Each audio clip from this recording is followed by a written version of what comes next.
Merhaba sevgili ikizler. Selamlar sevgili ikizler. Evet, Birinci Okur Astroloji Haber Merkezi'nden Sayın Demet Baltacı, ben Oğuzhan Ceyhan.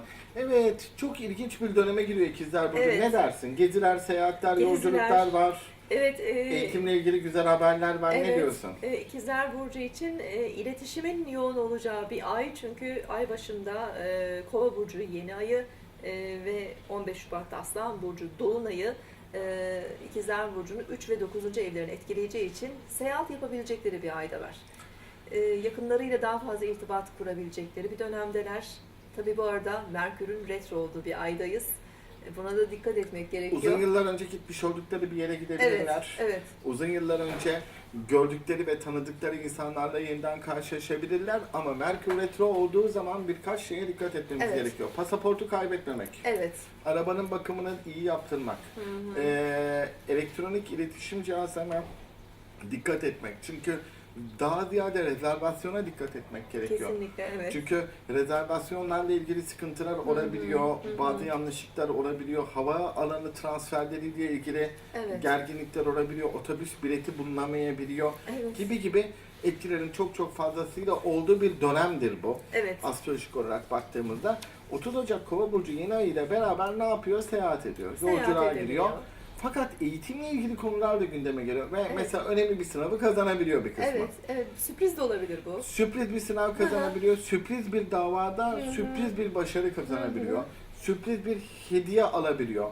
Bir başka yabancı ülkede mesela Green Card alabiliyor, bir başka yabancı ülkenin aslında vatandaşlığına kabul edilebiliyor gibi alanlarda onu ileriye dönük yaşamsal alanlarını geliştirecek ve pekiştirecek pek çok alanda gelişmelere sebebiyet veriyor. Özellikle medya yayıncılıkla ilgili kendi şirketinin tanıtımı olabilir, kendi tanıtımı olabilir, internet sitesi açmak olabilir. Çünkü bunlar Kova etkisi, 9. ev etkisi, Uranüs etkisi. Bu alanlarda da yenilikler, yeni başlangıçlar yapılabilir. Özellikle Merkür Retrosu başlamadan önce 30 Ocak'la 5 Şubat aralığı değerlendirilebilir bunlarla ilgili. 30 Ocak 5 Şubat arasında bunların yapılması daha uygundur ama 6 Şubat'tan itibaren dikkat etmek gerekiyor.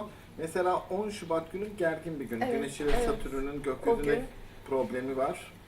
Bazı beklenmedik aksilikler olabilir, kısıtlamalar olabilir. Biraz işle alakalı. İşle alakalı veya yanında çalışan bir kişinin problem çıkarması, işten ayrılması gibi durumlar. Hani günlük hayatlarını aksatacak bazı beklenmedik durumlar olabilir. Bir de sağlıklarına o gün özellikle 11-12 Şubat gibi dikkat etmeleri Bel gerekiyor. diş problemleri, Satürn akrep. Evet.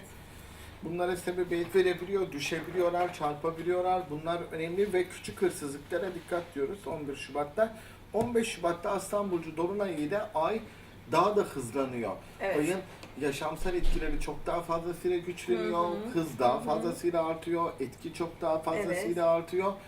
O zaman neler bekliyor demek bize? 3. ev dolunayı belki planladıkları bir seyahati gerçekleştirme söz konusu olabilir. Mars'ın da çünkü üçgen açısı var. Bu enerji ve motivasyonlarını yükseltecek. Kendilerini daha fazla ifade etmek isteyecekler. Bazı toplantılarda, ortamlarda işte daha hararetli konuşmak, yazılı sözlü iletişimin yoğunlaşması gündeme gelebilir. Yine kardeş olabilir, yakın çevrelerindeki kişiler olabilir. Onlarla ilgili konular da ön plana çıkabiliyor ama aşka da dikkat. Aşka da dikkat. Aşkla ilgili mesela pek çok ikizler burcu yeni bir duygusal ilişki teklifi arabiliyorlar. 15 Şubat ve takip eden 2 haftalık dönemde yeni tanışmalar. Çünkü o 3. ev yeni tanışmalara, yeni insanlarla iletişime sebebiyet veriyor. Mars'ın etkisi olduğu için o güzel sohbetler bunlar. Güzel sohbetler. Bazı konuları daha rahat, açık ortaya çıkartabiliyorlar ama gökyüzünde enerji var. Otomobil de olabilir. Otomobil de alabiliyor. Mars etkisi olduğu için bir otomobil alımı veya değişimi veya belki onarımı, tadilatı gibi konular.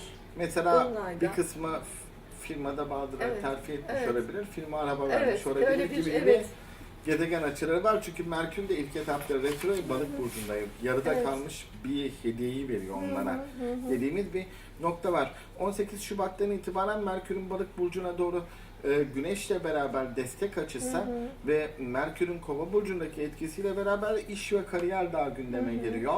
O kariyerle beraber kariyer hayatlarında bazı gelişmeler. Yani aslında 14 Şubat'tan sonra baktığımızda 20 Şubat sonrasında işin, kariyerin Evet. daha yoğunlaşacağını, çalışma hayatlarında da daha fazla başarı göstereceğini gösteriyor. 19 Şubat'a dikkat diyelim. 19 Ne diyelim? Şubat Merkür'ün Satürn'e kare yapması, gerçekten o gün Merkür'ün de retro olduğunu düşünürsek seyahatteyseniz dikkat etmeniz gerekiyor. Tabii. İşle, yurt dışı ile işleriniz varsa görüşmeler, konuşmalar, anlaşmalar, yine bazı aksilikler gündeme gelebileceği gibi otomobil arızalanması, telefonun bozulması gibi sorunlar Sorunlara da sebebiyet verebilir. artış gösterebilir. Lastiğiniz patlayabilir. Evet. Veya uçakta gecikme olabilir.